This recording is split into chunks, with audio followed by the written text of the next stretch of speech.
Hi, I am Peter Gloviczki from Mayo Clinic, Editor-in-Chief of the Journal of Vascular Surgery, Venous and Lymphatic Disorders. On behalf of the editors and staff of the JVS journals, I wish you a happy new year of 2019. We are pleased to bring you the January issue of our journal that includes excellent papers on venous and lymphatic diseases. You can download them this month free of charge.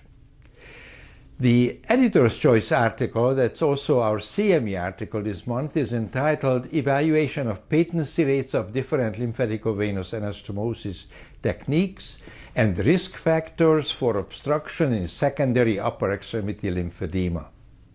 Lymphovenous anastomosis to improve lymph drainage in patients with chronic lymphedema have been around for decades. In 1976, I wrote my thesis at the University of Paris on lymphovenous anastomosis. Still, evidence on long-term durability and effectiveness of these procedures has been sparse.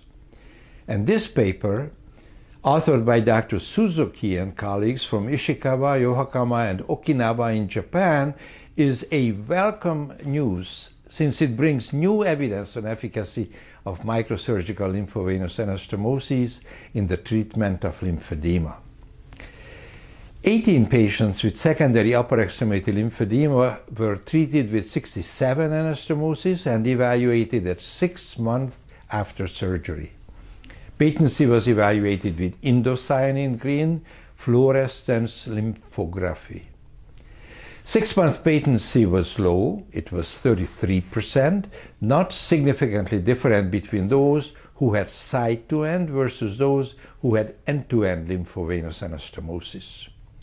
Studying the patterns of occlusion, the authors still concluded that the anastomotic technique of choice is a side-to-end anastomosis. This study shows that multiple anastomosis should be performed since patency of these anastomosis is low. Clearly, additional studies are still needed to correlate long-term patency with clinical improvement of these patients. The next paper I would like to introduce is entitled Risk Factors Associated with Venous Leg Ulcer That Fails to Heal After 1 Year of Treatment, authored by Drs. Malikian and colleagues from the Tufts University School of Medicine in Boston, Massachusetts. Now, this was a retrospective cohort study of 65 patients treated for venous leg ulcers for a minimum of 52 weeks in a vascular surgeon-staffed wound center. Ulcers in 19 patients, 29%, failed to heal. By the end of this 12-month study, ulcers in 71% of the patients healed and remained permanently healed during the follow-up period. Factors associated with non-healing included non-white race, history of deep venous thrombosis, deep venous disease, and depression. Ulcer size and obesity did not influence healing.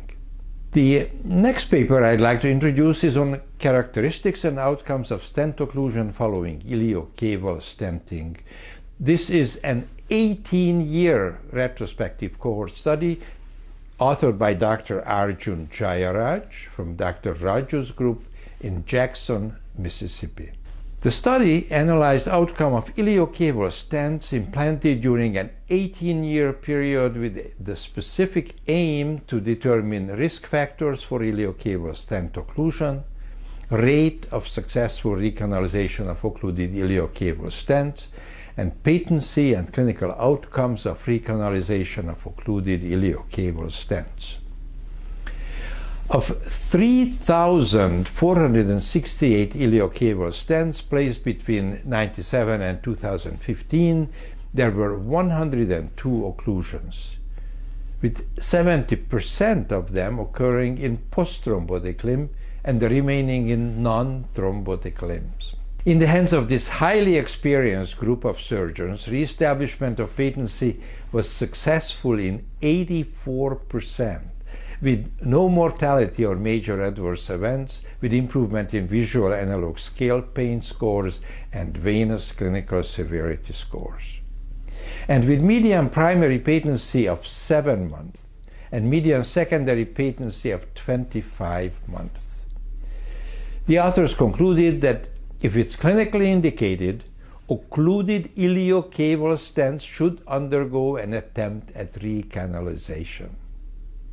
The final paper we would like to introduce you is entitled Long-Term Clinical Outcomes and Technical Factors with the wall stent as Treatment for Chronic Iliofemoral Venous Obstruction, authored by Dr. Paul Gagne and his colleagues from Darien and Norwalk, Connecticut, and New York, New York. In this retrospective cohort study, 77 limbs of 67 patients were treated with wall stents for chronic iliofemoral venous obstruction. At 72 months, primary and secondary patency rates were 87% and 95% respectively. Patency rates were 75% and 88% in 35 limbs with post-thrombotic obstruction, and they were more favorable in 42 non-thrombotic obstruction, 97% and 100%. At 26 months, 68% of the patients had a greater than 4-point improvement in venous clinical severity score, and none were worse. These are excellent patency and clinical results at 72 months after stenting. Common femoral vein occlusive disease, predicted complications. These were just a few of the many excellent papers from our January issue. To access these articles free this month, please download them on www.jvsvenous.org.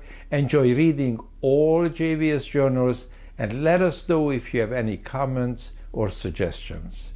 See you next time for the highlights of the March issue of the JVS Venous and Lymphatic Disorders.